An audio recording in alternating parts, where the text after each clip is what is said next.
People who had did it with a celebrity. How was it? Story 1. The Revivalists got their big break with their pop hit on the radio. I was at a festival in the woods about 10 years ago watching them at a 3 p.m. set. Small crowd. They were jamming and I noticed the guy next to me scowling, standing still with his arms folded. I jokingly attempted to spark a convo about his demeanor. As I was boogieing, I nudged him and asked something to the tune of "Why you so mad, bro?"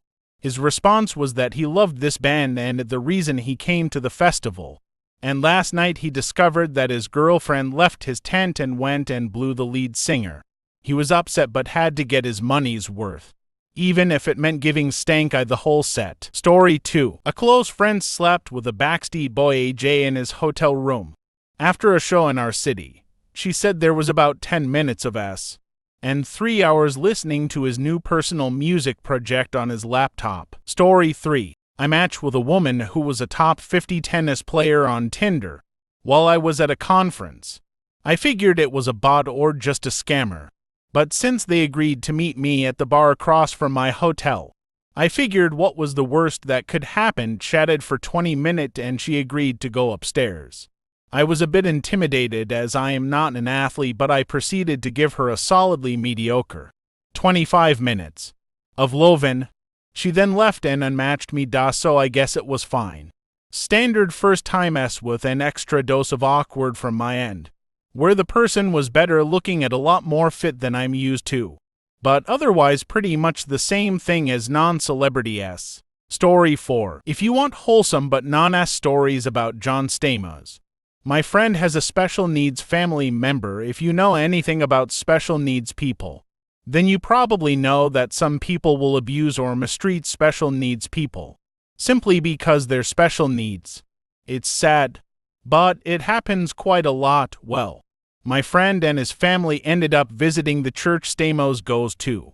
This was ages ago, back in the 90s or early 2000s. Jim, the special needs family member, is very social and outgoing, and obviously, he doesn't understand the idea of celebrity, fame, and all that stuff. So, Jim went around the church shaking people's hands. He ended up shaking hands with John Stamos, and Stamos was everything you'd want him to be when meeting a special needs person. He smiled, shook hands, chatted with Jim, etc. Jim obviously had no idea he was meeting someone famous. He just always said hello to everyone at church.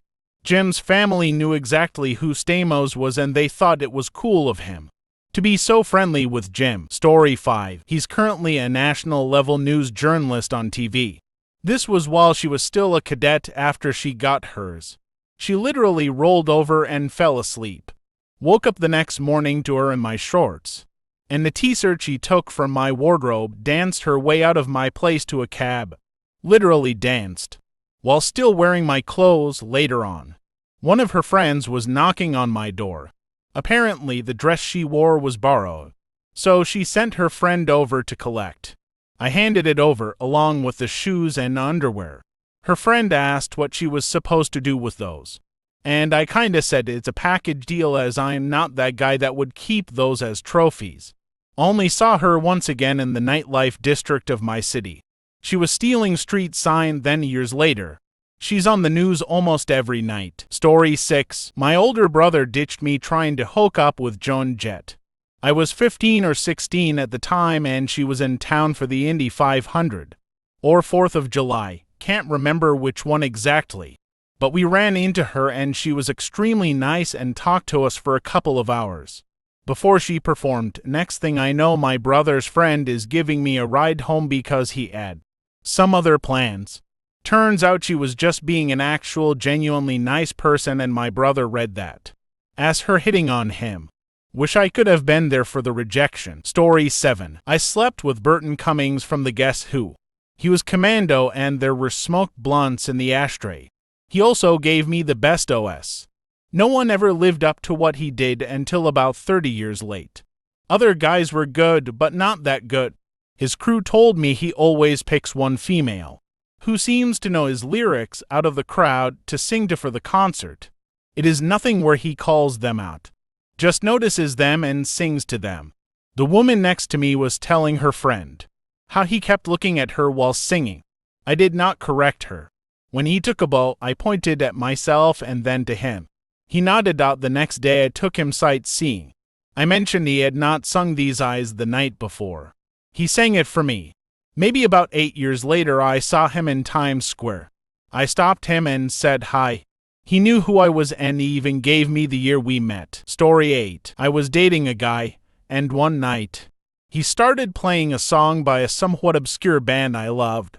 I told him that I was really surprised and happy that he knew this song. He said, "Wait, do you actually not know who I'm?" He was in the band anyway.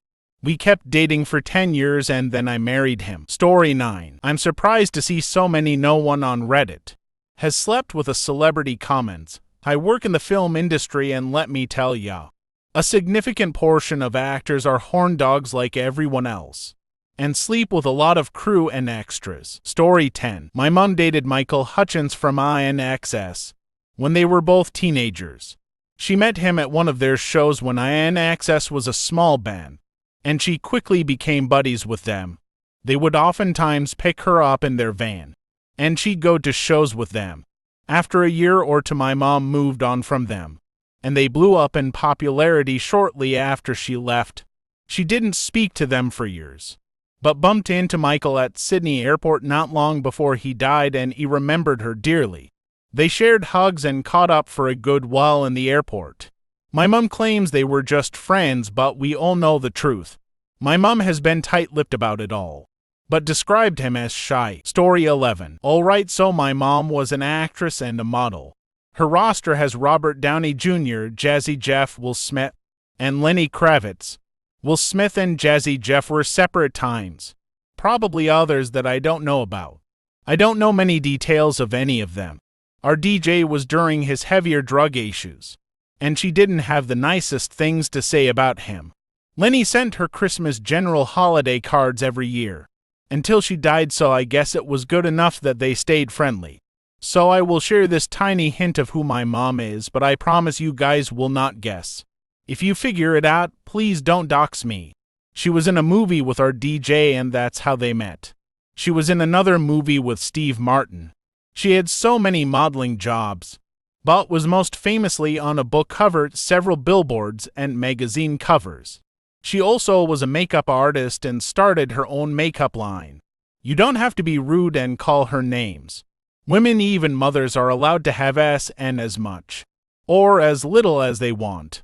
Yes, we talked about S, but as I said before, I don't know all of the details. She was an incredible human and I love and miss her very much. Story 12. My band was on tour in 2010 and we played Spaceland in LA. Kesha was there and was already pretty well known. I had no idea who she was, but we had a friend in common, and all hung out that night. She and I hooked up in my hotel room and it was unmemorable. I'm sure for her too, as we were both pretty wasted. Left town the next day and we haven't spoken since. Story 13. Friend of a friend blew John Mayer and he had explosive diarrhea. Round about the time he climaxed and shat all over her shirt, she had to leave the hotel room without a top on. This happened like 15 years ago, and I've never been able to associate him with anything else. Fathers, be good to your daughters, lest they be pooped on by John Mayer in a hotel room. Story 14. She is a rather famous broadcast personality in the UK.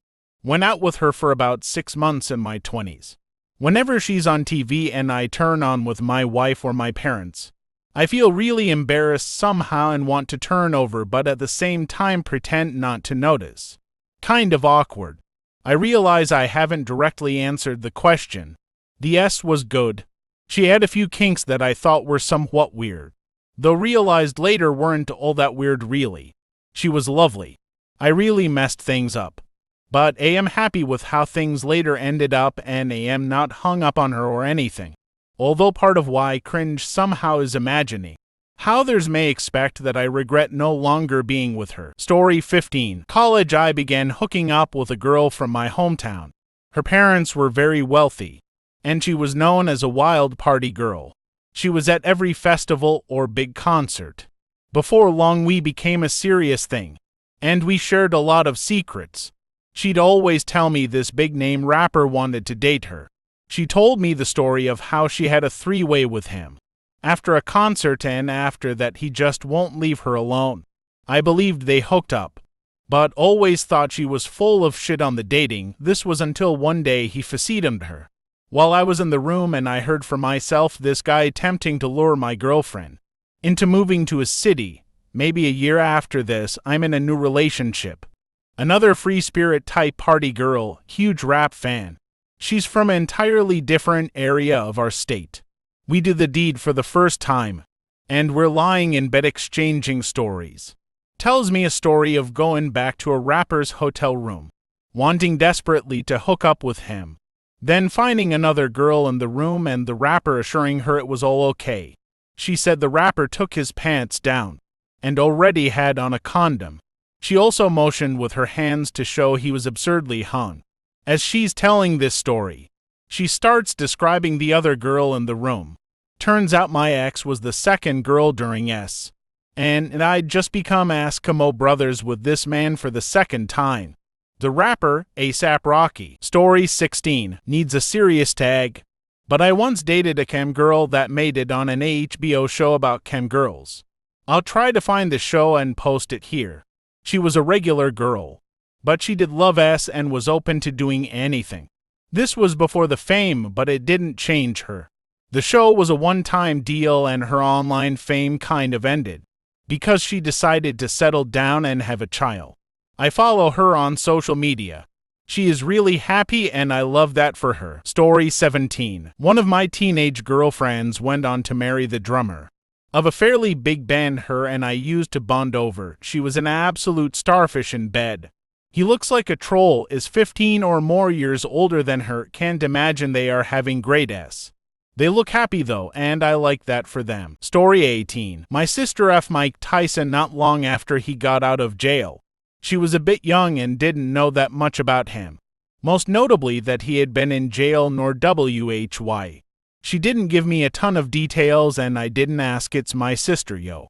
But she said he was average in both size and performance. The other interesting thing is that she said he doesn't know his own strength and likes to bite. Shocker. She even had a visible bite mark on her shoulder when I saw it. I couldn't stop laughing because sometimes life writes the jokes for you. She also sucked Joe Rogan's D in a hotel room back in the mid-ohs. Said he has a very pink pee. I didn't ask about his size, and she didn't say. She F rapper looned several times back in the day. Said his D is massive, and that she couldn't walk right for days afterward. She went back for more, so I'm guessing it must have been pretty good. She stopped banging him after he went to jail. Story 19. Backstory. Farm Aid either 96 or 97 in Columbia, SC at the Gamecock Stadium. I was 19 or 20. A friend of ours' dad, not sure what he did, but they were members at Augusta National, got us backstage passes. We were separated from the performers but had limited contact from time to time as she was walking towards the stage to go on. I had had a few drinks. I said something to the effect of "I love you, will you marry me?" and she said something to the effect, "Oh, you're sweet, thank you," and walked over and kissed my cheek. It was glorious. Also, many of my friends saw it. It's legendary. Story 20. I haven't, but I had a friend in college who hooked up with the red-headed guy from We the Kings on their tour bus after he played at a local university. She became obsessed and thought they were in an actual relationship. One of the bandmates had a YouTube channel with his wife that she would constantly stalk and give feedback on as if they were friends. She would get upset and stressed out when he wouldn't answer for days. They hooked up one more time when he came back to me. It was so obnoxious to pretend to care about this pretend relationship. He also told the friend he wasn't dating Demi and it was a PR thing because she saw them together in magazines and stressed out. This was before all of Demi's ODs. Friend was so exhausting. Story 21. I don't know personally, but my cousin had S with 2 to 3 members of the Backstreet Boys about 14 to 16 years ago. How did I find out? Well, I was 10-12 years old. Accidentally signed into my older sister's MSN, and my cousin started messaging me My sister about her encounter at the Backstreet Boys concert she had just gone to. I messaged her back, not knowing WTF was going on, and ended up Googling a lot of terms I had never heard of in my life, and heard a story about how my cousin basically fought some other girl to suck a Backstreet Boys D, because the other girl was hogging it all.